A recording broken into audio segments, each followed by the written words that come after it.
que em 2 Crônicas 7, não está nessa folha aí não. Depois você vai conferir na sua casa. 2 Crônicas, capítulo 7. O título diz: a glória de Deus aparece. E aí diz assim: e acabando Salomão de orar, desceu o fogo do céu e consumiu o holocausto e os sacrifícios, e a glória do Senhor encheu a casa. E os sacerdotes não podiam entrar na casa do Senhor, porque a glória do Senhor tinha enchido a casa do Senhor. Preste atenção para que você não desvie o seu pensamento para outros lugares ou outras coisas, e aí você não vai conseguir entender o que Deus quer que você entenda.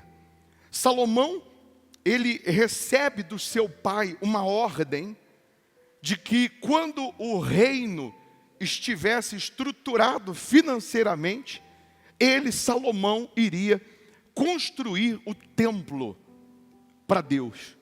Ele iria construir uma casa fixa para Deus, porque até então tinha o tabernáculo, só que era móvel. E Salomão construiria o templo. Davi passa para Salomão a planta, passa para Salomão como esse templo deveria ser construído. E aí Salomão chama os seus engenheiros, os seus arquitetos na época, antes de iniciar a construção, e passa para eles as dimensões, como que seriam as colunas, o que esse templo teria de ouro, de prata, de bronze, e todos ficam maravilhados, porque é um templo glorioso, riquíssimo, luxuoso. E quando Salomão termina de apresentar todas essas medidas, todas essas plantas, toda essa engenharia, alguém que está ali diz assim: Salomão, eu sei que essa casa é para Deus, eu sei que Ele já deu essa planta, eu sei que Deus, Ele já pediu para preparar todo o ouro, todo o bronze, madeira, tudo de melhor para a construção dessa casa, mas está faltando uma coisa. Essa casa, esse templo, pode ser luxuoso da maneira que será, mas sem espírito, sem a presença de Deus, ou sem espírito dentro desse templo, ele não valerá para nada. Ele não vai servir para nada. E aí entenda que quem era segundo o coração de Deus não era Salomão, era Davi, era o pai dele. Entenda que quem deu a ordem para construir não foi ideia de Salomão, mas veio de Davi. E Salomão, em algumas coisas, ele é deficiente. Em algumas coisas, ele não tem a sabedoria, não tem a inspiração, não tem o temor do seu pai, Davi. E Salomão pergunta: o que é espírito? Como encher a casa de Deus de espírito? E alguém diz: espírito é o que sai de dentro do homem. Espírito é o louvor, é a adoração que sai de dentro do homem. E aí Salomão diz: então é fácil, traz para mim o melhor cantor, o melhor compositor de Israel, que eu vou passar para ele a ordem, a incumbência dele preparar, dele construir para Deus uma música nunca cantada antes, um louvor nunca cantado antes, para que na inauguração desse templo, então, as pessoas que lá estiverem possam dar essa adoração a Deus e encher a casa, encher o templo de espírito. E alguém vai chegar para Salomão e vai dizer assim: não dá para chamar o maior compositor da época, o maior cantor da época, porque ele está aposentado há 5 anos. O sacerdócio ou o levita, ele servia no templo ou na casa de Deus ou no tabernáculo. Antes ainda não tinha o templo físico, mas ele servia a Deus até os seus 50 anos. 50 anos ele era jubilado, ele era aposentado. E aí alguém diz para Salomão: esse está aposentado há 5 anos. E Salomão pede: então me traz o sucessor dele. E alguém vai dizer: o sucessor dele não tem condições de construir uma canção nesse naipe, nesse nível, para a glória de Deus. E aí Salomão mesmo assim, mas como que pode? Então esse homem que vocês estão me falando, que ele teria condições de construir essa canção, ele está aposentado, jubilado. Pela lei, ele não pode mais exercer. Mas eu como rei, eu vou revogar a lei. Eu como rei, Salomão dizendo, pode buscar ele, pode chamar ele, porque eu até então não conheço ninguém substituível, eu quero saber o que ele tem de tão especial, que só ele pode construir uma canção à altura para a glória de Deus. Mas chame ele, que ainda que eu tenha que mexer nas leis, ainda que eu tenha que revogar a lei, ainda que eu tenha que quebrar protocolo, eu vou colocá-lo à frente desse trabalho. O que eu quero que você entenda com esse trecho, é que ainda que o tempo, ainda que a situação, ainda que as condições, elas te excluíram, elas te tiraram do serviço a Deus, Deus, ele pode quebrar protocolo, ele pode quebrar leis, ele pode revogar a lei, e ele quer colocar você no lugar que ele te escolheu para você exercer, como servo dele, como serva dele. Repito, ainda que ele tenha que quebrar as leis para isso. E aí Salomão pergunta, quem é esse homem? Esse homem é Asaf. Asaf significa aquele de quem Deus se apoderou. E aí para você entender, compreender o porquê que esse Asaf, aposentado hoje, é o homem que Deus se apoderou dele, você vai precisar voltar comigo no tempo. Você vai precisar voltar comigo há 40 anos antes desse episódio, quando Asaf ainda tinha 15 anos. Samuel foi o último rei, o último juiz de Israel. Israel não tinha rei. E o povo começa a clamar por um rei, começa a pedir um rei no trono. E Samuel marca uma audiência com Deus. E nessa audiência, Samuel começa a dar uma volta, querer, dar um jeitinho de como falar isso para Deus. Porque imagina você chegar para Deus e falar assim, Deus, eu vim dizer que o povo não quer mais o Senhor como rei. Eles querem alguém no trono, menos o Senhor. Israel não tinha rei, porque Deus era o rei de Israel. E aí Deus fala, Samuel, eu já sei o que você vai falar. Não precisa enrolar, não precisa dar volta. Eu sei que você vai me falar que o povo não quer mais que eu reine em Israel. Eles querem um homem no trono. Então você vai dizer para o povo de Israel que eu vou dar um rei a eles. Mas no dia que esse homem se assentar no trono, eu me mudo de Israel. Porque eu só fico onde eu sou bem-vindo. Eu só fico onde eu sou aceito. Deus, ele não arromba a porta da sua vida para entrar. Ele diz, eis que estou à porta e bato. Se alguém abrir, eu entro. Deus não força ninguém a andar ou a servir a Ele. Ele disse, avisa o povo, eu vou dar um rei. Mas no dia que ele assentar no trono, eu me mudo de Israel. A arca da aliança, conhecida como a presença de Deus, representa o próprio Deus, representava Deus. Dentro da arca da aliança, tinha o pote de ouro com maná, que caiu do céu. Tinha as tábuas das leis. E dentro da arca tinha a vara de Arão que floresceu. Quando Deus se muda de Israel, sai de Israel a presença de Deus, sai o que tem dentro da arca. Sai o maná, saem as leis e sai também a vara de Arão que florescia. Consequentemente, antes de Saul assumir o trono de Israel, há uma guerra em Israel, a arca da aliança é roubada. Aí nós temos a história dos filhos de Eli, etc. Mas quando a arca da aliança é roubada, ela some de Israel, era Deus se mudando de Israel, saindo de Israel com tudo que tinha dentro da arca. E aí, vamos entender, o maná dentro da arca representa a palavra revelada. O que Deus tem dado para a gente aqui no Hospital da Alma, a cada reunião, é um maná. O que Deus tem revelado ao nosso coração é o melhor alimento, é o melhor sustento. Porque quando nós recebemos o maná, é um maná, é esse sustento, é esse alimento que vai nos dar força na hora da tribulação, que vai nos dar consistência na hora da dificuldade, na hora do deserto. O que nós temos visto, infelizmente, nos dias atuais? Igrejas que mais se parecem clubes religiosos, que mais se parece cinema, teatro, onde as pessoas procuram escolher a peça que elas querem assistir ou o filme que elas querem ver. E igreja não é o teatro ou o clube religioso ou o cinema.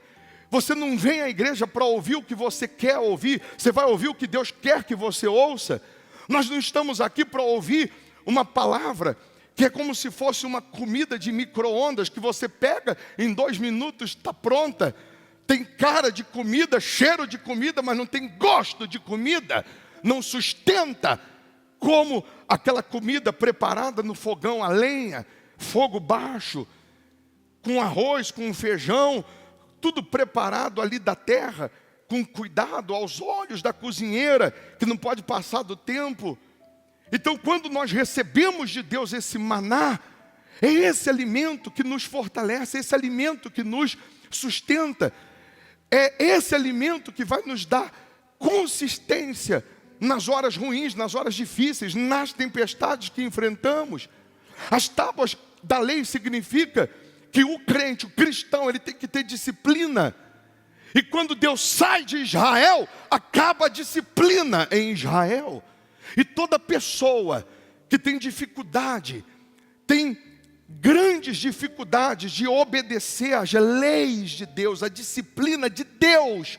Não estou falando de placa de igreja, de homem, de tradição humana. Eu não estou falando de doutrina humana. Eu estou falando de seguir as leis de Deus. Eu estou falando de você ter a disciplina de Deus, de temer a Deus, de ser fiel a Deus, de andar com Deus, de respeitar a Deus, de considerar a Deus, de guardar o seu coração, de respeitar pai e mãe, honrar pai e mãe. Eu estou falando de você seguir a disciplina das leis de Deus, de obedecer essa disciplina. Porque quando eu recebo o maná e obedeço às leis, a disciplina de Deus, a minha vida vai florescer como a vara de Arão, que era um galho seco, simples, que ninguém dava nada, floresceu e deu frutos, deu amêndoas. Deus te traz aqui, Deus te coloca dentro dessa reunião, porque Ele quer dar a você a presença dEle, Ele quer dar a você o maná, Ele quer que você siga as leis dEle para a sua vida florescer, para você frutificar, para você melhorar como marido, como pai, como filho, como mãe, como esposa. E, infelizmente tem pessoas que o tempo está passando, ao invés dela evoluir, dela florescer, ela está secando. Tem pessoas que o tempo está passando, ao invés dela melhorar como filho de Deus, dela ter mais fé, dela ser mais consolidada na rocha, dela confiar mais, dela perseverar mais, ela vai mirrando, ela vai secando, ela vai desanimando, ela vai desistindo, ela vai deixando a disciplina, ela vai deixando a presença de Deus, ela vai deixando o maná para se alimentar de comida de micro-ondas. Então nós temos visto também nos dias atuais igrejas, que são clubes, que as pessoas dentro da igreja estão se parecendo mais com os famosinhos da época do que com os discípulos de Jesus. Meninas que são como bola de basquete passando na mão de todo mundo, está dentro da igreja. Rapazes que querem se parecer mais com os, repito, os youtubers da vida, do que com aqueles que servem a Deus, do que com aqueles que andam com Deus, que vivem na disciplina da fé. E aí nós não conseguimos ver nos dias atuais mais pessoas florescendo em milagres, em testemunho, em vida com Deus, como existia no passado. Por quê? Porque certamente a presença de Deus já não está mais na vida dela. provavelmente, ela colocou outro no lugar do trono de Deus, no lugar do rei de Israel. Provavelmente, ela tem colocado alguém ou coisas no lugar que era para Deus ficar. Repito, Deus ele falou, no dia que um homem assumiu o trono, eu me mudo de Israel. Quem assumiu a sua vida? Quem hoje está reinando a sua vida? O seu emprego? O dinheiro? A sua família? O seu trabalho? O seu ego? O seu orgulho? A sua profissão? A sua estética? Quem hoje tomou o lugar de Deus na sua vida? Quem hoje assumiu o trono de reinar na sua vida? Teoricamente você vai dizer, é Deus quem reina, mas ele já se mudou faz tempo, porque provavelmente ele não era bem-vindo na sua vida. Quando que ele deixou de ser bem-vindo? Quando você desprezou as leis, o maná e a vara que florescia.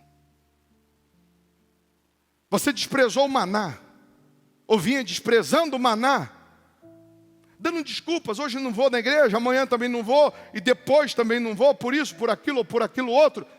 Era como se você pegasse o maná e dissesse, não me sustenta, não é saboroso. Algumas desculpas plausíveis, mas não convincentes.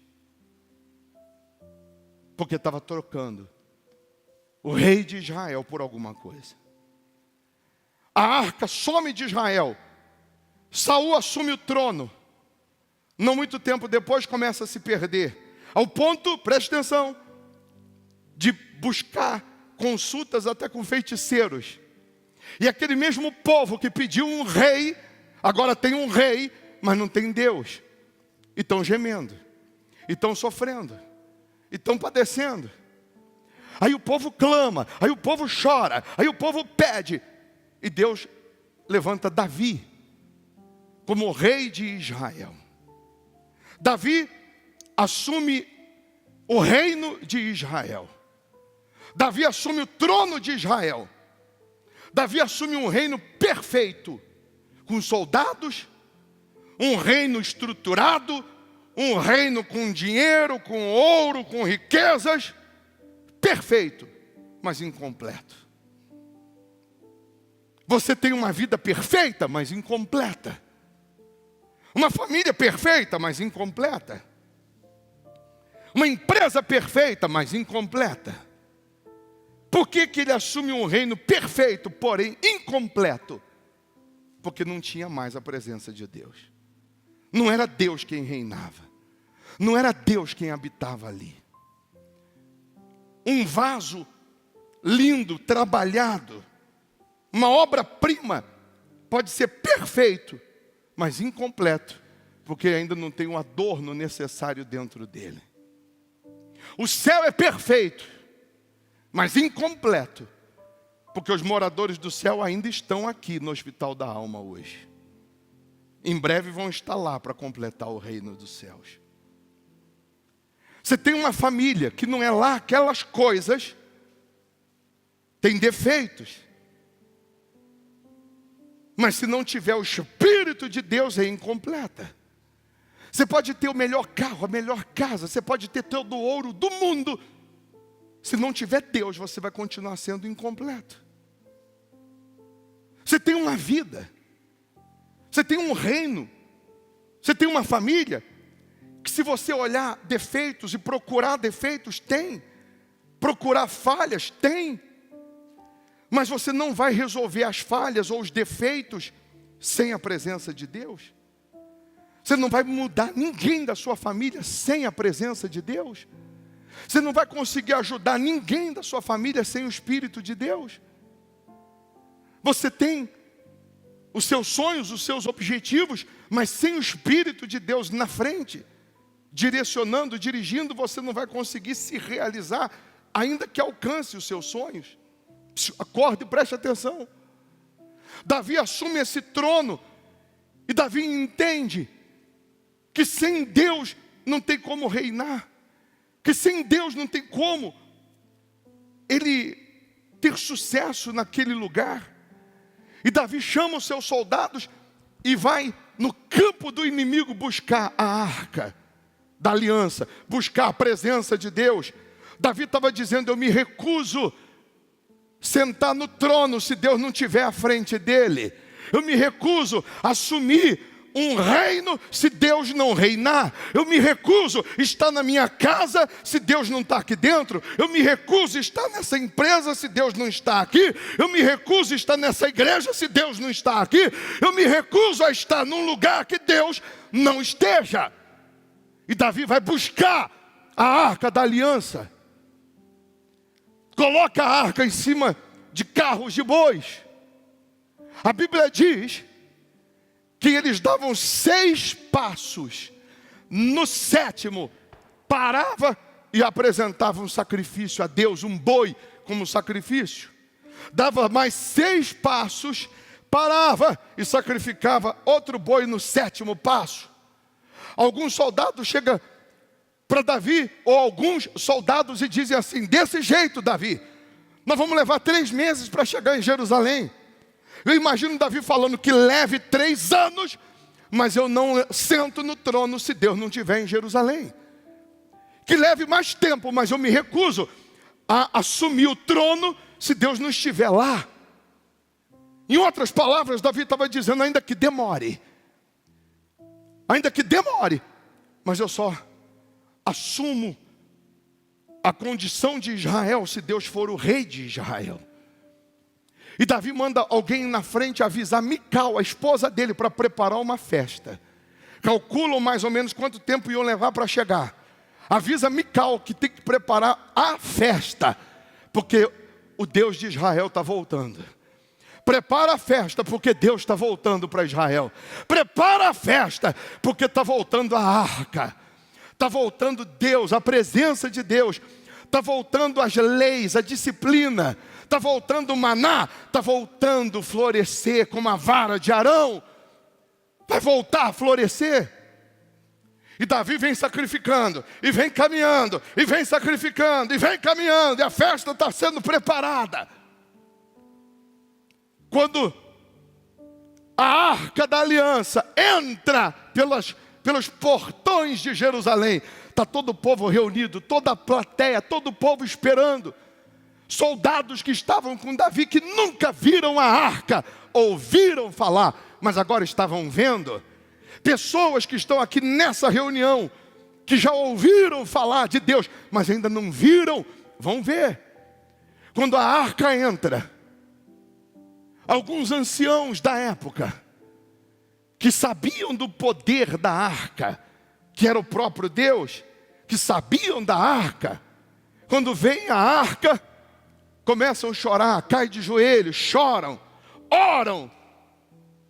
As pessoas, ao invés de ovacionar, de aplaudir, de se alegrar, porque Deus voltou para Israel, a presença dele voltou, eles ficaram em silêncio. Quando vem um cavalo de Davi, quando Davi entra no seu cavalo, o povo começa a aplaudir, gritar. E eu imagino Davi ficando corado de vergonha, porque os louvores, os aplausos não era para ele, para Davi, tinha que ser para Deus. Davi desce do seu cavalo, a esposa dele está na janela, porque o protocolo, o rei tinha que apresentar a festa, o rei tinha que se pronunciar, estava tudo preparado, tinha um protocolo, tem uma regrinha. Primeiro o rei vai pronunciar, vai apresentar, vai discursar, vai falar das suas lutas nesses dias que ele ficou fora. Mas Davi quebra todos os protocolos, tira a roupa de rei, tira a coroa de rei e fica seminu. Para resumir, Davi fica como se tivesse vestido pior que um mendigo. só de pijama, só de samba canção. Por que Davi fez isso? Ele se despiu. Ele estava mostrando para as pessoas: eu não sou nada, eu não sou ninguém sem Deus. Ele estava dizendo: eu não sou rei porcaria nenhuma se o rei verdadeiro não estiver aqui. Ele estava dizendo: essa coroa, o meu título é nada se Deus não estiver aqui. Quem tem que ser ovacionado, aplaudido, exaltado é Ele. E a Bíblia diz que Davi começa a dançar, começa a bailar de alegria para Deus, diante da arca. Eu imagino Davi fechando os olhos e dançando diante da arca. E aquilo foi contagiando. A Bíblia fala que a mulher de Davi, quando viu isso, Mical, o nome dela, da janela, ela desprezou no coração. Está escrito que ela desprezou no coração e disse: o meu marido está fazendo o quê? Vestido desse jeito, como se fosse um vadio. E porque ela desprezou a presença de Deus, a alegria, a disciplina, porque ela desprezou o próprio Deus, ela ficou estéril, útero seco. E tem muita gente que está da janela. Tem muita gente que se acha melhor do que não sei quem e da janela, de longe. Ela vem na igreja e ela fica desprezando. Ela despreza dízimo, ela despreza a palavra, ela despreza a voto, ela despreza o próprio Deus. E ela fica estéril. Ela fica estéril. Ela não tem, a vida dela não floresce, não acontece com ela, acontece do lado dela, mas não acontece com ela. E Davi dançou, e enquanto Davi está dançando, o povo começa a se alegrar, e um garoto de 15 anos, quebra o protocolo, pega na mão do rei, toca no ungido de Deus, e começa a dançar com Davi também. E esse menino de 15 anos que toca no ungido de Deus, chama-se Asaf, o homem que Deus se apoderou dele, porque ele se alegrou quando Deus entra em Israel. Ele festejou, ele comemorou, celebrou quando Deus entrou em Israel. Ele toca em Davi e ele recebe a unção de Davi. Deus se apodera dele. De tal maneira que se você pegar os salmos de Asaf, 50, do 73 ao 83, parece que é Davi que escreveu. Parece que era Davi compondo. Asaf, ele é envolvido por Deus e recebe a unção de Deus. Agora você vai entender por que lá na inauguração do templo não tinha outro para compor a música, para compor a canção que iria agradar a Deus. Você entende que agora, lá na inauguração do templo, era esse Asaf que ia construir a música, mas ele já estava aposentado há 5 anos. Na cabeça de Asaf, o tempo dele já passou. Na cabeça de Asaf, o templo que Davi falava, pregava, vai ser construído, vai ser inaugurado. E ele não é mais o levita, ele não é mais o maestro, ele não é mais o tecladista da época, ele não é mais o compositor. E Salomão manda chamá-lo, quebra as leis, revoga a lei, e restitui ele, e diz para ele: você vai construir a música. Ele tinha 55 anos, o templo leva 7 para ser construído, e na inauguração, Asaf estava com 62 anos, 12 anos já tinham se passado, que ele estava aposentado, mas Deus estava contando com ele. Deus estava contando com ele. A presença de Deus, o próprio Deus, Ele quer voltar para a tua vida. Se é que Ele foi embora. Se Ele foi, se Ele se retirou, quando você o desprezou, quando você colocou algo, coisas ou alguém no lugar dele, Ele quer voltar. Ele quer que você tenha esse entendimento, que sem Ele não tem como você ter uma vida completa. E aí, vamos agora para a inauguração do templo. Tudo preparado, templo suntuoso, ouro, Tem quase 5 milhões de pessoas em Israel. Lá fora, 2 milhões, 3 milhões de pessoas, porque não cabe todo mundo dentro. Dentro, só os mais importantes, convidados. Eles apresentam sacrifícios a Deus, oferecem sacrifícios a Deus, e à medida que vão oferecendo o sacrifício, uma nuvem paira sobre o templo de Salomão. Vamos nos transportar para aquele dia. Deus se manifestava assim, lá no deserto, uma nuvem guiava o povo de dia, uma coluna de fogo à noite. O profeta Isaías diz que Deus, nas asas do querubim, como se eles trouxessem o trono, veio voando. Os querubins acima da cabeça de Deus cantavam: Santo, Santo, Santo, Santo é o Senhor.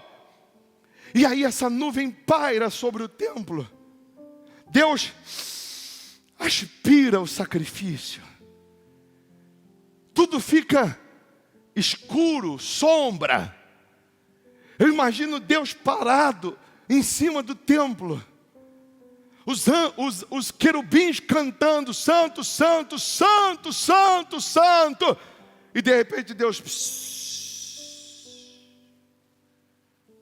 Porque agora é o momento que Salomão chamou Asaf para apresentar a canção que ele compôs a Deus.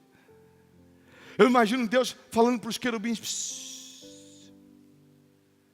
Porque Salomão está dizendo lá dentro agora: vem, Asaf, apresenta a música que você, Asaf, o homem que Deus se apoderou, construiu para Deus. Você construiu uma canção para que através dela Deus seja adorado e haja espírito dentro do templo. Maior valor lá dentro do templo não era o ouro, mas era a adoração. E a Bíblia diz que uma nuvem enche o templo nessa hora. A Bíblia diz lá em Reis que nessa hora uma nuvem entra no templo, que é a glória de Deus, representada por essa nuvem. E essa nuvem vai entrando e enche de tal maneira que não fica uma pessoa de pé. Todos caem de joelhos e começam a adorar a Deus. Por que que acontece isso naquela hora que Asaf ia apresentar a sua canção, a sua composição? Porque eu imagino Deus falando aqui em cima, na nuvem. Recebeu já os sacrifícios, os holocaustos. Eu imagino Deus falando: agora é a hora que Asaf vai se apresentar. E um homem quebrou um protocolo para ele preparar essa canção.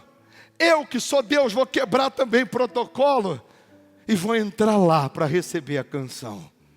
A nuvem era Deus entrando e falando: eu vou dançar, bailar, como Davi um dia fez comigo.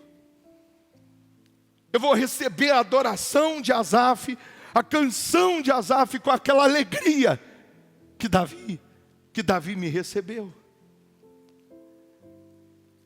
E sabe o que dá raiva? É que a canção que Asaf escreveu, a gente não sabe. Mas Deus, conhecendo já a canção, que Ele sabe o futuro, Deus já tinha ouvido aquela canção que Ele fez. Deus já tinha ouvido ele cantar, e Deus entrou no templo para dançar, para bailar. A presença dele ali, se alegrando com aquela canção. E eu digo, sabe por que dá raiva? Porque na Bíblia tem o cântico de Moisés, tem o cântico de Ana. Na Bíblia tem as composições dos heróis que venceram. Mas não tem o que Asaf escreveu. Não tem a música que Asaf fez para Deus. E aí Deus vai nos responder: por que não tem escrito a composição de Asaf? Deus vai dizer assim para a gente: eu recebi a canção que Ele fez para mim. O louvor, a canção que Ele construiu foi para mim.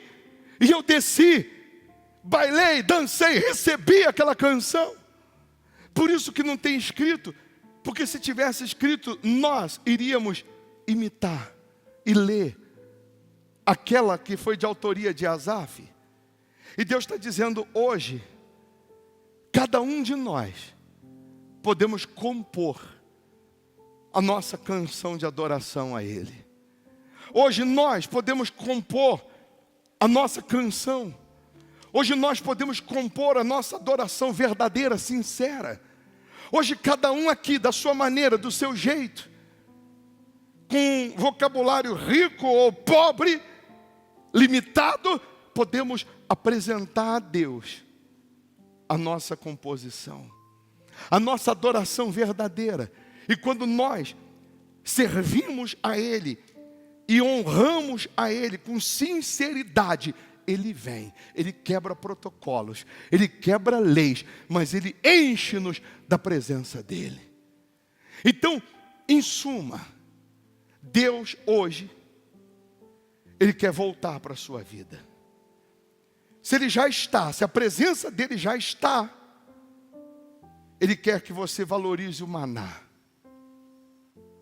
valorize as leis, aí a sua vida vai florescer. Considera o maná, a palavra. Considera as leis. É para ser fiel, seja fiel. É para estar aqui mais vezes, venha mais vezes. É para orar mais, ora mais.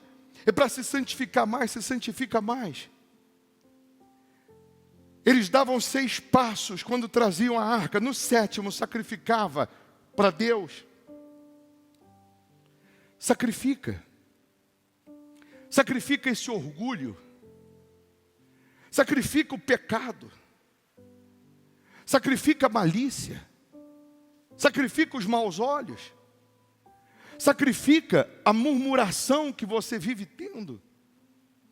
Sacrifica tudo que não presta, tudo que te atrapalha. Abandona. Coloque Deus no trono da tua vida. Ele te chama para fazer um voto, faça. Você não está sendo fiel no dízimo, passa a ser. Você não está dando a Ele a honra devida, passe a dar. Que aí a sua vida vai florescer. Aí você vai vencer os desertos. E não ser vencido por eles. Fique em pé no seu lugar, por favor. Faça do seu lugar agora o seu santuário. Convida o próprio Deus agora para entrar na tua vida, na tua casa. Convida Deus para receber a composição que você escreveu. Adoração sincera. Adoração verdadeira.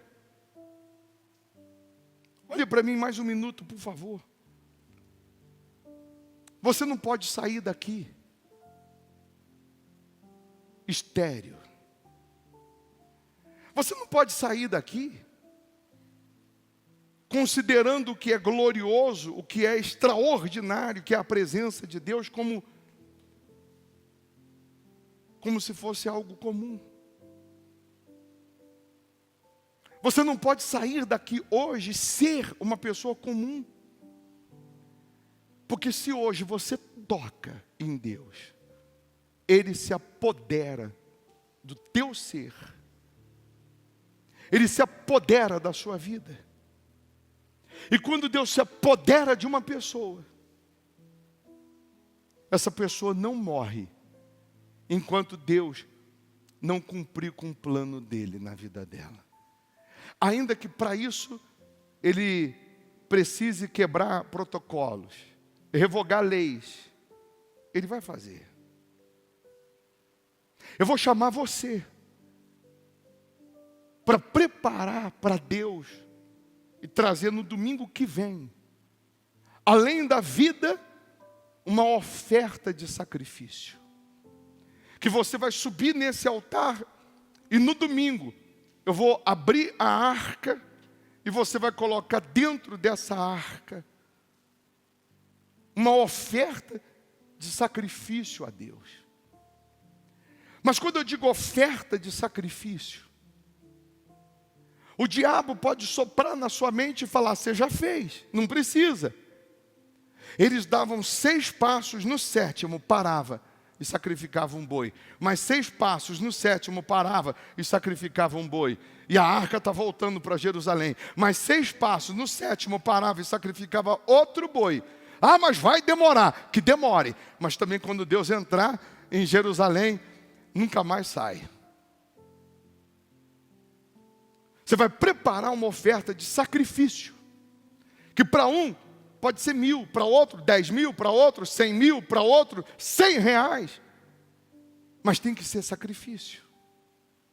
Não é dinheiro por dinheiro. Dinheiro por dinheiro você dá no remédio, você dá no médico, no vício. É a vida. É a honra devida a Deus.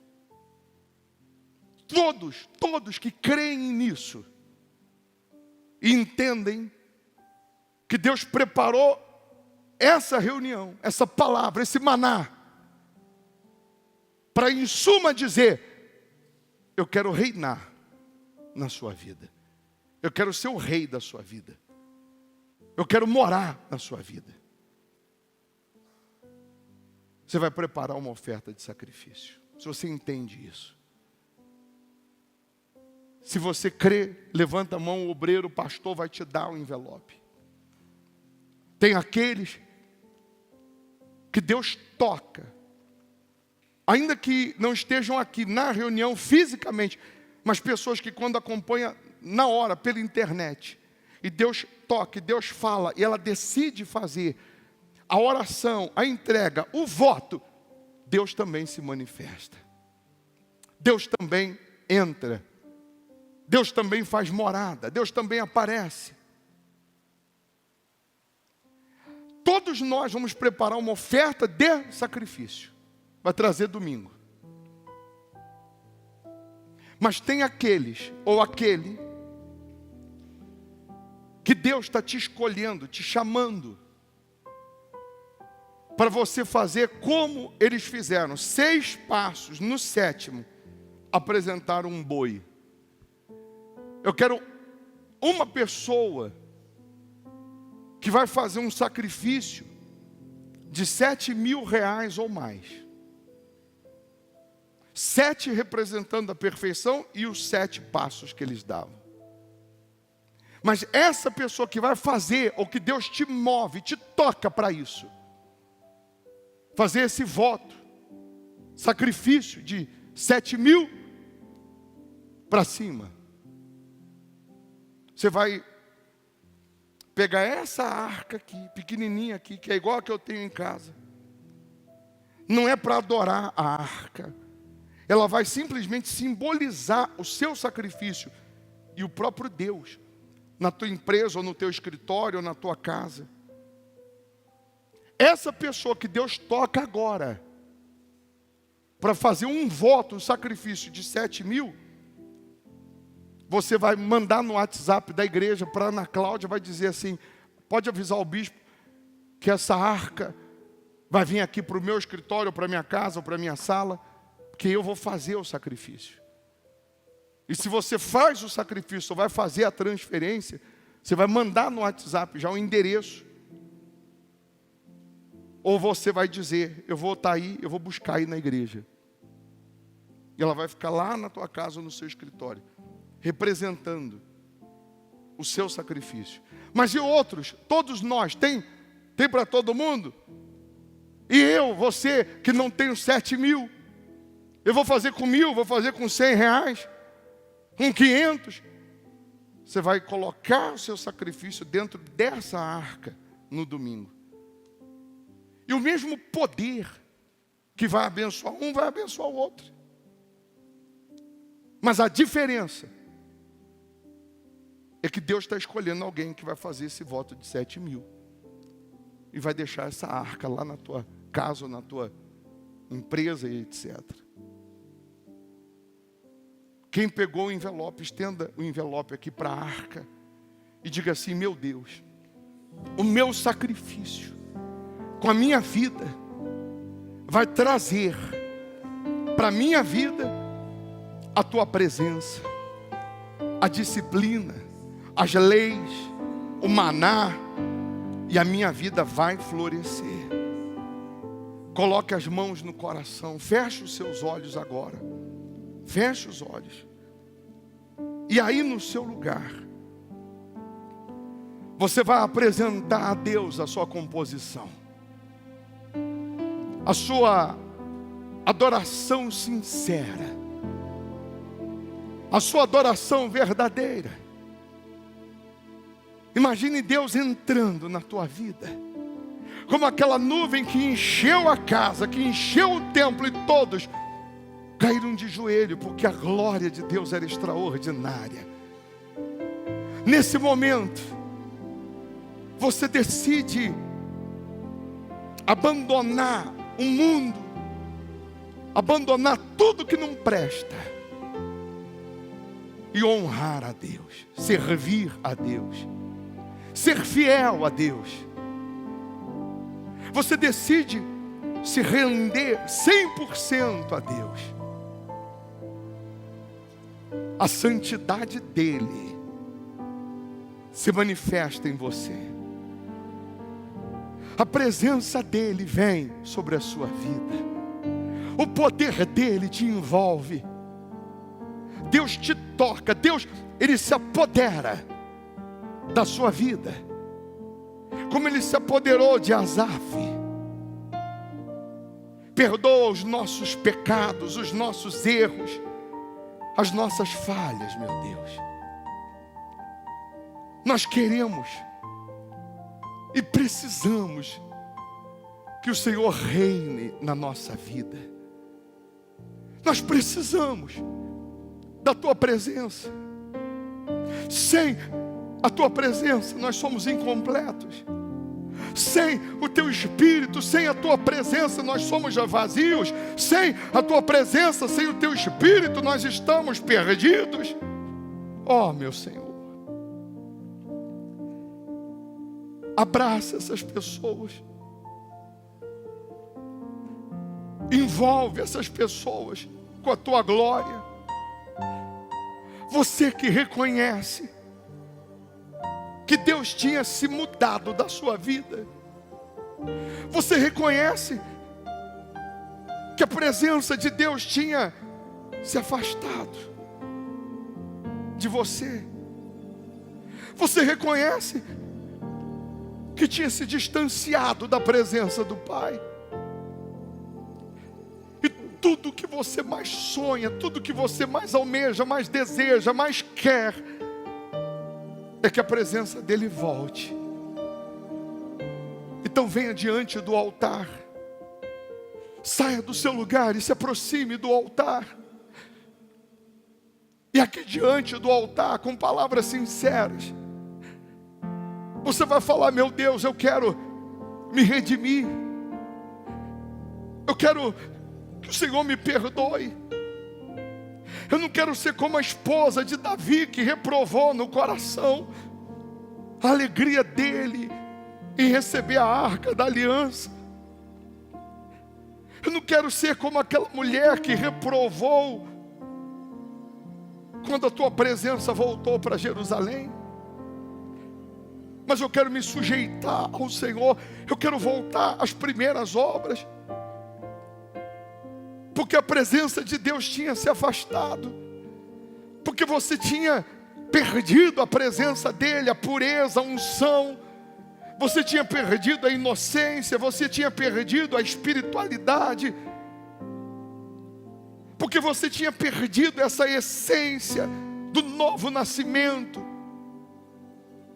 Você estava fria, estava se deixando levar pela carne, pelo colorido do mundo. Você estava fraco. Você já não era mais a mesma pessoa. quando fazia voto, quando orava, quando estava mais na igreja. Mas Deus preparou essa reunião para você voltar para a fé. Deus preparou essa reunião para a presença dEle voltar para a sua vida. Então abandona os seus achismos, abandona o pecado, abandona o orgulho, abandona os maus olhos, abandona a malícia. E convida Deus para reinar em você. Convida o Senhor Jesus para morar em você, para habitar em você. Você pode falar para Ele: seja bem-vindo, meu Pai. Pode entrar. A casa é tua, a porta está aberta. Não precisa nem bater. Entra, meu Senhor. Entra, meu Deus. Vem reinar na nossa vida. Vem reinar aqui no hospital da alma. Vem reinar na vida dessas pessoas. Traga de volta, meu Deus, com a tua presença, o maná, a palavra revelada. Traga de volta para essa pessoa as leis, a disciplina, para que ela possa florescer como a vara de Arão floresceu. Aleluia.